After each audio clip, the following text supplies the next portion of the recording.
Ah, what a beautiful day in the village. Look at all the crops growing, the water shimmering. It's so nice. Now we're going to go back to the E3 conference. But at least it's something nice.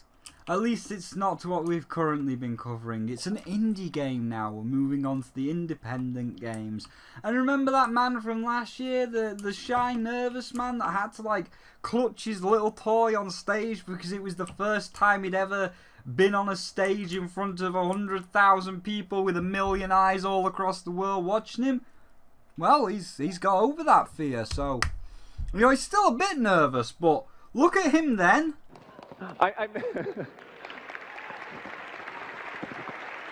Hi. No. I created this little doll with some old metal wire that I found and some yarn that I managed to borrow, and then I just like, I wandered around in the woods. I was putting yarn in different situations and snapping pictures and figuring out fun ways that you could use your yarn. And I wanted the whole game to feel just like that too. Like it's an exploration. It's a quest where you have to be clever and creative to find the proper path. And now look at him now. No, Yanni. No. Hi. That's it. I actually feel kind of sad about it. Uh, No, don't do that. well, Oh, we no, use I should yarn He's to okay. symbolize love and the Oh, bonds he's the between people. noble In our new guy game, again. we tear that bond up right at the start. You lose everything, Not including the your spark. adorable foreign But gay when guy things are gay. at their darkest, Do you remember Unravelled him Battle talking Royale. about when and he you put form the a new first bond. game?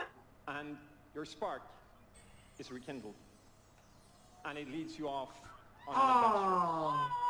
So welcome to Unravelled 2. You can still hear the quiver in his voice. He's a little bit nervous, but bloody hell, you have improved your confidence in the span of a year. So, good job there, mate. Very, very proud of you there. That's overcoming some major stage fright, something fierce. And not only has he overcome his stage fright in the space of a year, but he's made a sequel to one of the most amazing games in 2017 that got a lot of critical acclaim, that was Unravelled. And it was just kind of a shame that it was on EA Origins, which is basically their shitty version of Steam that makes your computer cry out in pain and be like, no, why'd you put this inside of me? You don't want to put Origins on your PC. But he's back, and he's made Unravelled 2, the sequel. And not only is it a sequel, but it's a sequel with a friend. Let's have a look at the trailer.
Now, isn't that A, really nice, and isn't that really touching? Like, you can feel the emotions and the feels from when your little yarn character loses his spark of life, and he has to basically get thrown away and abandoned, and then he finds a friend, and through the power of friendship your spark comes back, and it's just adorable. It's nice and adorable, and good job. So he's made a sequel, and he did a pretty good job of explaining, and it looks great from what he's shown off, but there are some concerns that we'll get to in the explanation. So first of all, graphics. There's some bad parts that could be touched up. I'll give it a 3 out of 5 for now. But he polished it up. Like, it's kind of the same as last year. When we saw it at E3, it was a bit shit. But then when it got to the final release a month later, it actually looked good. He polished up the rest of it. So, yeah, good job there, dude. There's a couple of things that look down, but I'm sure you can quickly tidy those up ready for final release. In terms of music, obviously he's trying to make a emotional journey, so he's got all of the right music, just like last year, so 5 out of 5, did a great job on that. Now we move on to the gameplay, and the gameplay is good and bad because we need an interview with him. Obviously these press conferences are where they show off the game and they'll explain as much as they can, but things could get missed, and that's why tomorrow, just on the show floor or across the course of today, seems it's still early in America, on the show floor you'll have interviewers interviewing the developers, asking them questions about things they might not have covered. So the gameplay, as we can see, I'll just put the footage on screen for you now, is a 2-player co-op game. You can play it single player, and as you can see, when you play it single player, the second player basically wraps around you, so the blue yarn wraps around the red yarn, so it's like your 2 characters in one, and that's basically for when you're running, because there are fast-paced sections like when you're outrunning this pheasant, and when you're running you won't want that second player, or if it's being controlled by the AI, you won't want that AI dragging you down, so you basically combine into one to do the running, more fast-paced areas, and then when you get to an area like this with the puzzles, you defuse and then you use both characters to solve the puzzle. So that's great, and it's drop-in, drop-out co-op, so as you can see, there's player 1 solving the puzzle right now on his own, but then the developer grabs the second controller, and as you can see, above their heads, player 1 and player 2 appear because he's just dropped in. And it does look like it's a game that's going to be a whole lot better with a second player to play through with you, because you'll be going through that journey together, you'll be working out the puzzles together, you'll be able to have a lot better of an experience than you would as a single person.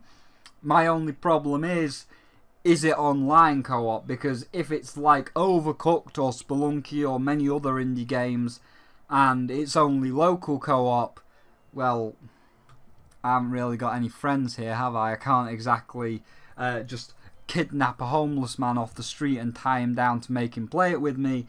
I'm basically like, hey, Flick's online, James is online, Midnight's online, they've all got a computer or a PlayStation at their house that they can play with me, so is it online co-op? That's the biggest question that everybody is currently asking, and hopefully once we have an interview sometime today, that question will be answered, because I would really like to play it with somebody.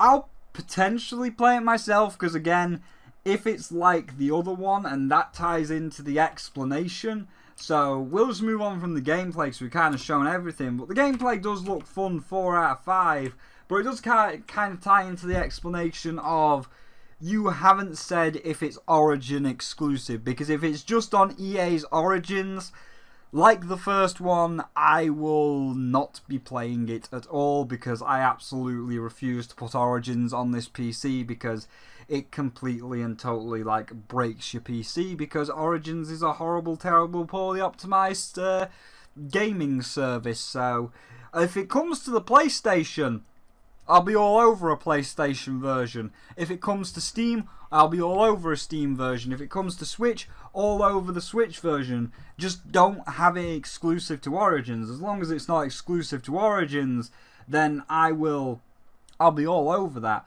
So yeah, in terms of explanations, as we've shown from the gameplay where he joins his friend and they're showing how to solve the puzzles together and they're playing the game as they're explaining it. Their explanation was pretty much on point, 5 out of 5, with just the asterisk of, is it full online co-op or is it local co-op, and people want it obviously as online co-op, and is it Origin exclusive or will it be coming to other platforms? So you've got two little asterisks there. But in terms of like the rest of the explanation, where you were saying about how if you're one player, you can fuse with the second player to do the more fast-paced sections, and how your powers work, and how you can drop in and drop out and solve the puzzles together. In terms of explaining the game and showing off the game, you did a great job. You've definitely sold me on that aspect. So that's great. You landed that. And so as a final verdict for Unravelled 2, it's looking great, it's sounding great. He did a fantastic job of explaining it, and I'd be very interested to play it. And I know it's out on Origin right now, like they've released it day one, second one on Origin, but people are seeing if it'll come to the other consoles. But I'd be interested in playing it, and aside from the graphics just needing a little bit of a touch up, I'd give that a 4 out of 5. And that's a good game. That is going right in the good chest right there. So well done developer of let me just teleport console to me.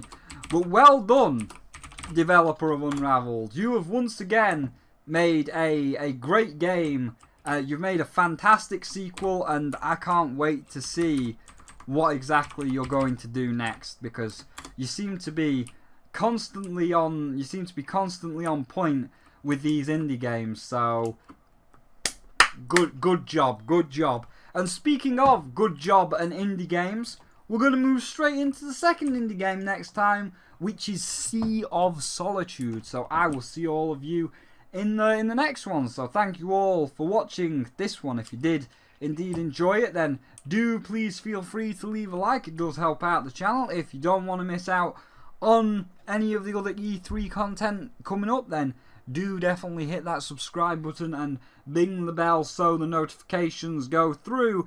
And of course there are links down below to the Discord if you want to come in and talk with me and build stuff in Minecraft, as Console Command is or has just joined, because I haven't given creative mode yet. That's why I just had to teleport him to me. And there are also links down below to the Twitter if you want to see what I'm tweeting in live time. And of course a link to my Patreon if you'd like to support me further. But for now, thank you all for watching, and I'll see all of you in the next one. Let me just do command, and there you go. See all of you in the next one.